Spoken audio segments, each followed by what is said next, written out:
I am, in this very moment, working to devise a fairly specific term for an experience that I'm not the only person having. And I'm trying to come up with something that is a little more from the heart, as it were, something that's more my concoction rather than just taking a term that already exists. Because the term that I can come up with that already exists is not exactly what I mean. But it's a really, really, really good analogy.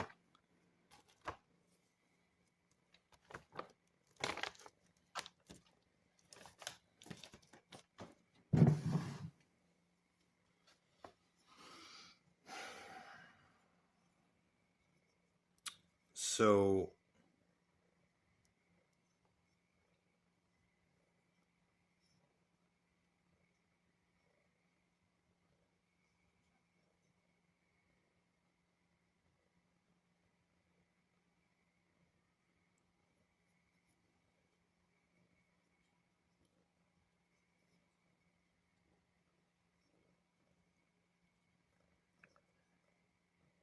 in the Gnostic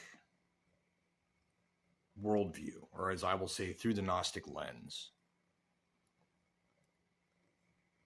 you have people who have no divine connection. You have other people who have intermittent divine connection. And you have other people who have fairly constant or constant divine connection. And then there are people who are operative within their divine connection. And so this would be Helix or Helix, depending on who's pronouncing it. I say Helix. They are the mundane, the worldly only, no spark. Then there are psychic people, not psychic in the sense of having mental powers, but this was a thing that came about in Greece, and this was an idea that was in Greek, and in Greek, the psyche is simply the mind. So those who are psychic are those who are of the mind. So mindful people as opposed to worldly people.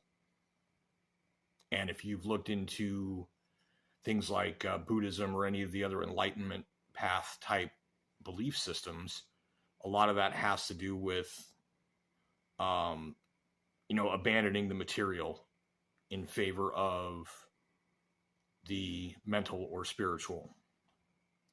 So you have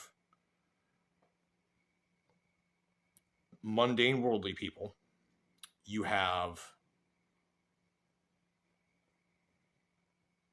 worldly mental people, occasional instances where they connect with the divine.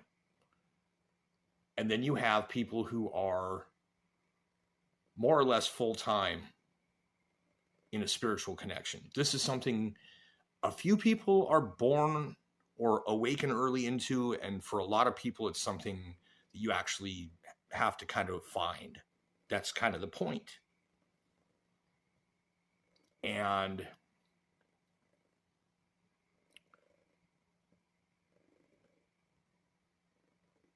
then the fourth type are the ones who are operative within their spirituality. Now, there is another gradation or another dimension or something to this system, this setup.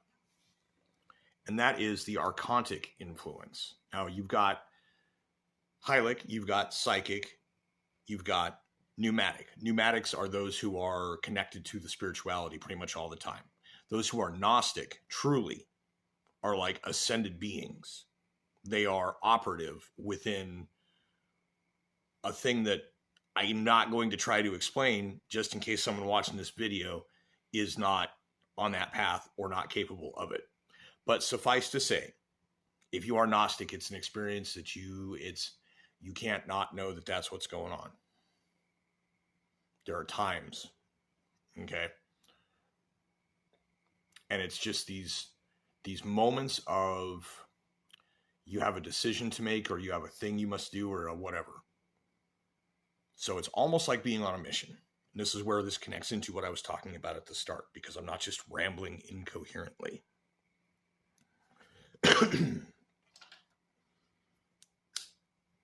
Now, the pneumatic influence is the spirituality. It's what you might think of as the Holy Spirit. And it is, of course, distinct from what we think of in the worldly sense of God. And I say the word worldly intentionally.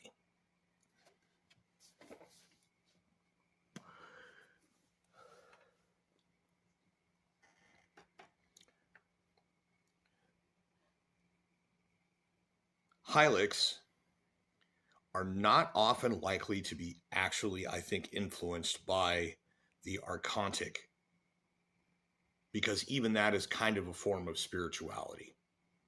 So your true Hylic is an absolute NPC. And I don't mean that as a derogatory term. Your psychics, I've heard some descriptions of it. I don't know. It's a weird division between the two. You have people who are just utterly without, and this doesn't mean like people that don't have a verbal inner monologue, because those people have an inner slideshow going on in probably higher resolution than yours. Those people are not Hylic.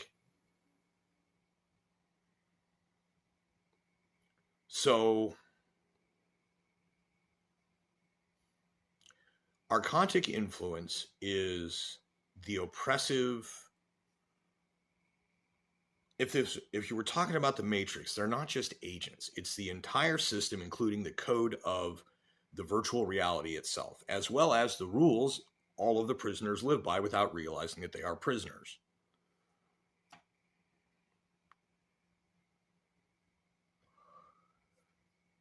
I'm not trying to turn everything in the world into a friggin' Matrix metaphor. That's not what I'm talking about. But it is a similar kind of thing in that this, the entire system that are the archons. So everything that is an archontic influence is a place where, like, in They Live, the guy puts the glasses on and can see what's going on, but without it, it's just advertising. And so the people that fall for the advertising and just, that is archontic influence. People who therefore react potentially in negative and violent emotional, outbursts and whatever, are frequently archontically influenced individuals, because whatever it is that freak out or whatever, I'm not saying everyone that does, because I'm not archontically influenced. And I've definitely had some angry moments. The difference in it is that if it is a person, okay, you are having a moment as a psychic where there is a more than worldly thing happening, and you can totally get upset because you're noticing shit's not right.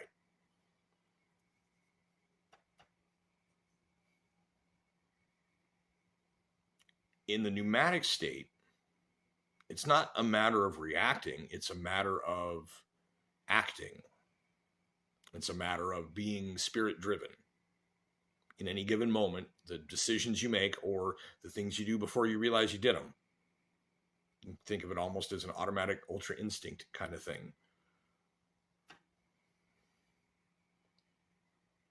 That a pneumatic influence is one that removes you from the situation, or one that whatever it was that made you turn your head so that the bullet only went here instead of here, that could totally be a pneumatic influence. The archontic influence is like a person that has an intrusive thought and they give in and listen. And it's people being petty. It's people just being like, yeah, I'll show him. And there's no reasoning or rationale behind any of the decision making. It's simply on this moment, on this whim, feel like fuck that guy. And it usually has to do with steering someone back into the prison.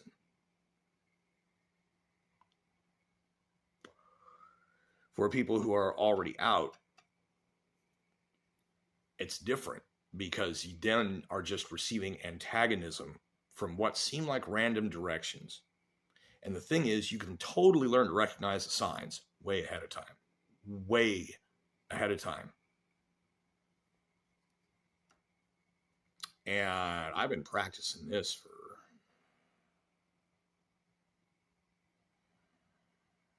13, 14 years now. No, longer than that. I'm about 17, 18 years of that type of perception. And I'm not perfect at it. Far from it. Far, far from it. But I am fairly decent at noticing stuff.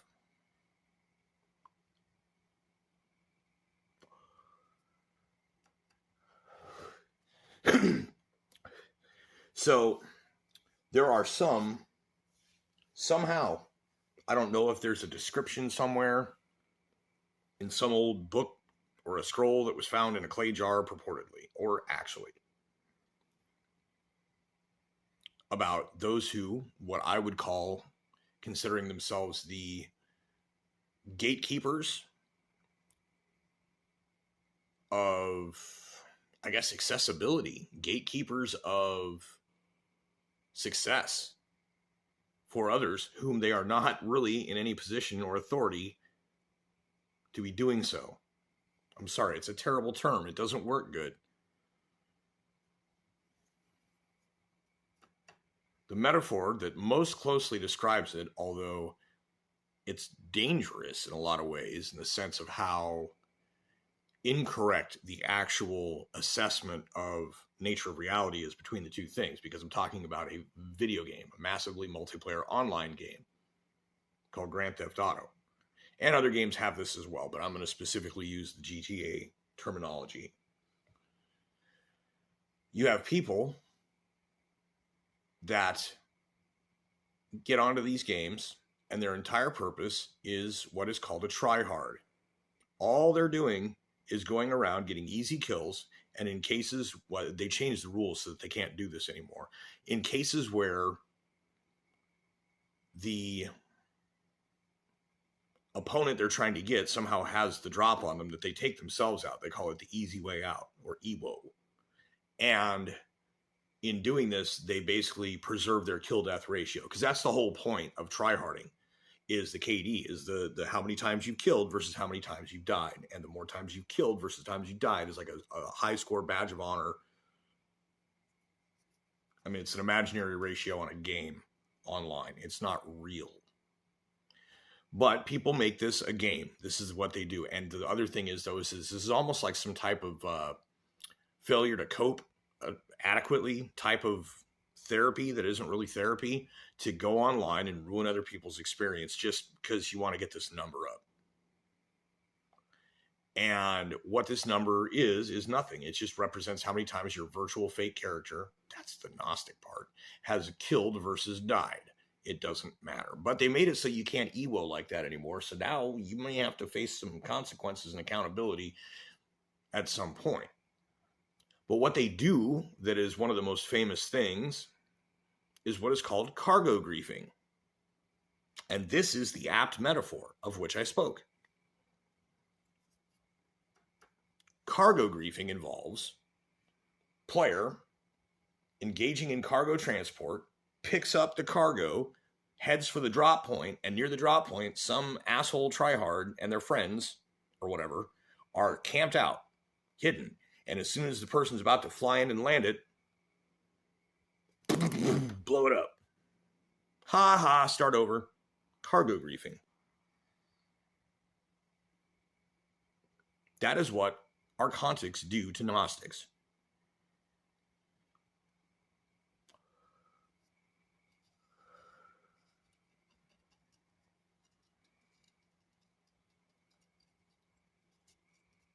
I've been looking at what some of the supposed solutions to the issue are, and what I realized is that I have for too many years been constantly having to try and remember some mantra or other syllable to either utter or think in a way that vibrates inwardly. that dispels this archontic influence on all those around me so I can just move through my day-to-day life without constantly having some type of try-hard cargo griefing thing going on with whatever it is that I'm doing.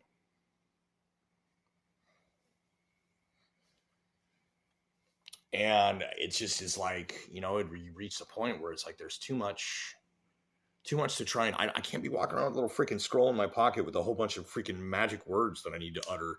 It's like there's a movie, I think it was called Vibration or something. There was about a guy with what was they called a low vibration. This is Gnostic terminology, by the way, who fell in love with a girl with high vibration. And he found a hack on reality where he could utter these terms and the world would stop shaking and fucking up all around him and her so they could just hang out and have a date. But it turned out that there were like serious deleterious consequences to the rest of reality for doing that. And it was all coming back like law of threes to catch up with him. So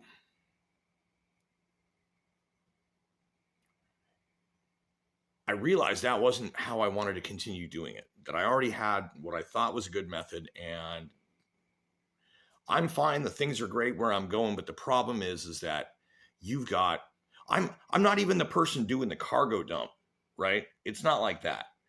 I'm the reticle that is where the cargo is coming. The cargo is blessings from Pneuma. And these blessings are headed my way. And some try-hard cargo griefers decide to take that out. Start over, haha. And if you get mad about it, they've got all the weapons and secretly leveled way past what you're at. So they're going to go, pfft. And if you don't die immediately, they take themselves out and leave. If you keep coming after them, they just keep killing you because it just makes their ratio higher. So the only way to play is to not play. That's how you win. Winning is relative, right? Because what are we talking about? It's a video game. It's a thing that is not the fullness of reality. And the thing with the Gnostic lens is you are looking at life in a mundane world, much of which is false. And you are striving to maintain the viewpoint of the world, understanding that there is a fullness and a greatness and a more that is beyond what you are going through. But there are times when it is just your own personal frailty or whatever that you're not able to withstand the vampirism, because they feed on your low vibrations. They have you upset. They have you humiliated. They have you feeling down, feeling like something's not right. And that's what they feed on. So you get yourself out and away from that. You cease emoting in that way, because it is possible to affect your own mood and emotions in ways that you can feel better and move on, but you can't be doing it while under fire. To do so while under fire simply results in a flat out psychosis, a complete break from reality, and that's the most dangerous. So in the sense of the Gnostic lens on things, I have retreated to a monastery of which I am the sole occupant and abbot. And the monastery is in sufficient isolation that no archontic influence may directly interact nor observe me.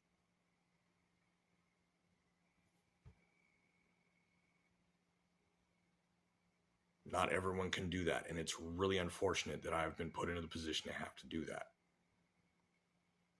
But all the things that I've just said qualify under a belief system, right?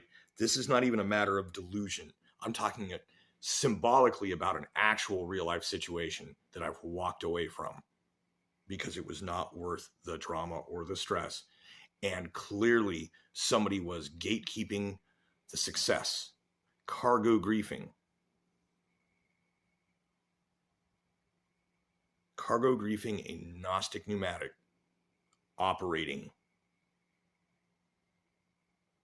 Suffice to say, the necessary upward progression has been done. It's accomplished. I've already won. The victory was mine before the cargo griefing began, which is why I was able to walk away. So thank you for your time if you're still here.